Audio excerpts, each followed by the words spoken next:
Bonsoir et bienvenue dans le Journal de l'Afrique. Voici les titres en Côte d'Ivoire. C'est la fin des auditions de la commission Vérité-Réconciliation. Une fin soudaine, prématurée, sans explication. À peine 80 victimes et bourreaux ont été entendus en 20 jours. 80 témoignages qui incriminent les deux camps. Mais la commission rend son tablier sous le feu des critiques. Nous irons à Abidjan.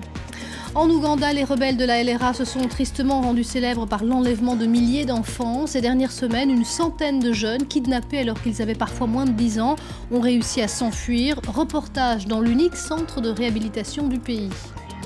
Son tube Skelewu fait danser tout le continent africain, mais pas seulement. La star nigériane Davido vient de terminer une tournée européenne. Nos reporters ont rencontré ses fans à l'occasion de son passage à Paris. 3 petites semaines et puis s'en va. 80 personnes à peine ont été entendues, victimes et bourreaux de 10 ans de crise en Côte d'Ivoire. Sans explication, la commission Dialogue, Vérité, Réconciliation, institution décriée, termine plus tôt que prévu son travail. Le récit d'Anna Silvestrener à Abidjan. Pendant 3 semaines, les récits d'horreur se sont succédés, plus atroces les uns que les autres. Un jour, une femme raconte comment elle a été enlevée, comment son mari a été tué devant elle et comment elle a été obligée de cuisiner ses chairs. Une autre dit qu'elle a été violée, sa maison pillée puis brûlée. Au total, 80 personnes ont ainsi témoigné, 80 seulement. C'est au moins le double qui était au programme. Oui, mais voilà, sans prévenir, sans s'expliquer non plus, la commission Dialogue, Vérité, Réconciliation a décidé d'arrêter les audiences. Et du côté des associations de victimes, c'est la colère qui domine. Je vous propose d'écouter l'un de leurs représentants. Il faut le reconnaître, ça a été un gâchis. Depuis 2 ans, la CDVA a tourné en rond, la CDVA n'a pas communiqué, la CDVA n'a pas réussi non plus à envoyer les véritables victimes devant les véritables bourreaux. C'est ce que nous avons constaté. Nous estimons que c'est de la triche. Gâchis, fiasco, occasion manquée, les critiques pleuvent contre cette instance qui a surtout brillé par son inefficacité. Pour mener à bien la réconciliation, les audiences des victimes et des bourreaux devaient ainsi être retransmises à la télévision publique. Pour l'instant, aucune image n'a été diffusée. Quant aux autres médias, ils étaient tout simplement persona non grata. Et puis, il y a ces symboles qui ont choqué, heurté. Les victimes étaient entendues au milieu d'un golf dans un hôtel très chic d'Abidjan. En 3 ans, la CDVR, la commission Dialogue, Vérité et Réconciliation, aura surtout sombré dans l'indifférence. Un échec qui aura tout de même coûté plusieurs milliards de francs CFA. Anna Silvestrener à Abidjan avec Arnaud Froger. C'est un procès qui était très attendu à Beni dans l'est de la RDC. Il a démarré aujourd'hui, celui des meurtriers présumés du colonel Mamadou Ndala, chef d'un bataillon commando tué en janvier dernier. Le jeune officier était adulé par ces hommes et considéré comme l'artisan de la victoire contre les rebelles du M23. 12 personnes ont comparu, dont 10 militaires. Parmi les principaux accusés, le lieutenant-colonel Tito Bizourou, ancien commandant de la place militaire de Beni. Et puis RDC toujours, Human Rights Watch accuse l'État congolais de négligence criminelle. L'ONG estime que les autorités congolaises sont responsables de la mort d'une centaine de personnes dans le camp militaire de Kotakoli dans le nord-ouest du pays. 42 combattants démobilisés, au moins 5 femmes et 57 enfants sont morts depuis décembre. D'après l'ONG, ils n'auraient pas reçu la nourriture et les soins de santé appropriés. Leur base arrière se trouve dans l'est de la RDC et en Centrafrique. En 2 décennies, les rebelles de la LRA, l'armée de résistance du Seigneur, ont enlevé 20 000 enfants en Ouganda. Enfants soldats ou esclaves sexuels, la moitié d'entre eux ont réussi à s'enfuir ou ont été libérés par l'armée. Mais après des années en brousse, à commettre ou à subir des atrocités, le retour à la vie normale est compliqué. Un centre de réinsertion a été mis en place à Goulou, dans le nord de l'Ouganda. Un reportage signé Sarah Sako. Départ à l'hôpital pour cette équipe du centre de réhabilitation qui transporte un bébé malade et sa maman. La jeune femme est arrivée la veille seulement du Congo voisin, après avoir été relâchée par la LRA. Ce sont ses toutes premières heures de liberté. J'avais été kidnappée à Labora dans le Nord en 1996.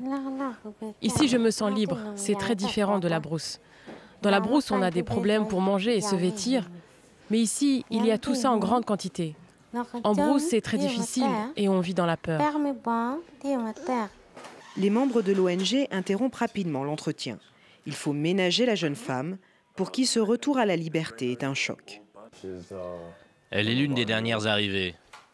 En réalité, nous ne l'avons même pas encore prise en charge. Elle est toujours entre les mains de l'armée qui l'a secourue. Poser trop de questions ravive le stress post-traumatique. Elle doit d'abord se sentir en confiance dans son nouvel environnement. Pour la jeune mère et son enfant, le long chemin vers la réintégration ne fait que commencer. Depuis 1995, ce centre accueille les anciens de la LRA. Combattants, parfois mineurs, nés en captivité ou enlevés, ils passeront ici de 3 mois à 1 an avant d'être reconduits dans leur famille. Ces enfants ont subi beaucoup de traumatismes à cause des atrocités qu'ils ont eu à commettre. Certains d'entre eux ont tué, certains ont pillé et détruit dans leur propre communauté. Enfant soldat puis commandant, Alex a fui la LRA il y a 9 mois après une vie de pillages et de tueries.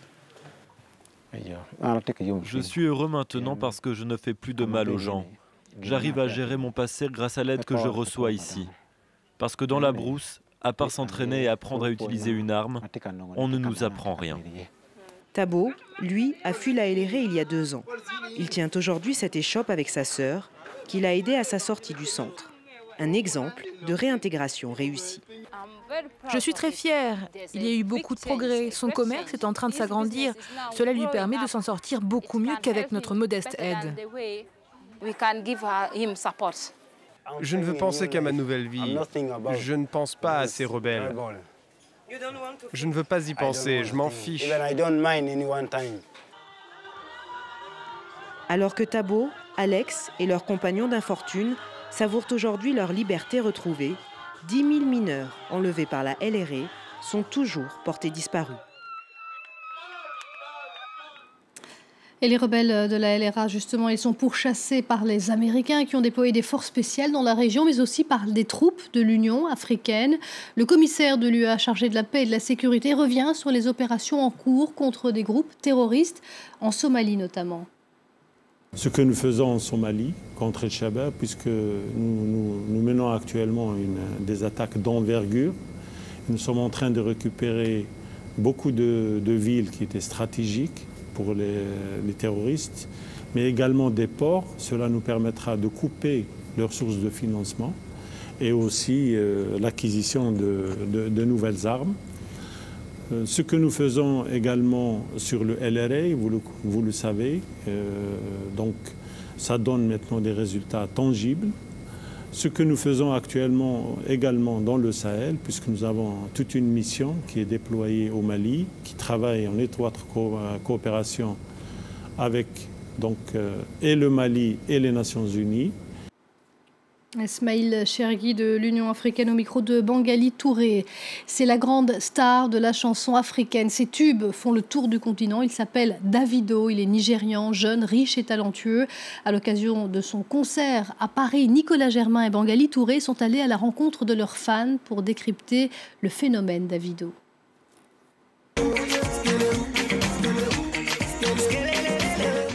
Ce titre Skelewu du chanteur nigérian Davido fait un carton sur tout le continent et même au-delà. À Paris, nous avons rencontré ses fans. Moi, j'aime Davido, voilà, j'aime bien la Zonto. Ça nous fait plaisir, ça nous fait chaud au cœur et merci beaucoup de nous faire cet honneur de venir. Et il faut dire qu'il y a une majorité de jeunes filles parmi les fans. Il est très beau, il est stylé, il chante bien et il a tout ce dont une fille peut rêver chez un homme. Avant le concert, nous avons rencontré Davido. Le chanteur est issu d'une riche famille nigériane. Pour sa tournée, il voyage beaucoup. Là, j'arrive de New York. Avant, j'étais à Londres, à Berlin, à Glasgow. Et là, je pars en Afrique du Sud. Voici Davido revêtu de ses habits de scène. Le concert peut commencer.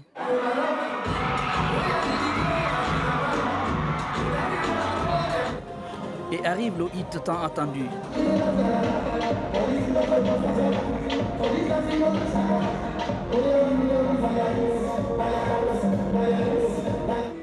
Le concert a duré un peu moins d'1 heure. Les fans en auraient voulu évidemment plus. On a bien aimé, même si ça n'a pas trop duré, quoi. Mais bon, c'était cool. C'était court mais intense. En tout cas, j'ai beaucoup aimé. Thank you, Davido! Thank you! Davido est l'artiste qui a eu le plus de nominations au All Africa Music Awards qui se tiendront le mois prochain. À 21 ans, il a encore une longue vie sous le feu des projecteurs. Et c'est la fin de cette édition africaine. Tout de suite, un nouveau journal sur France 24.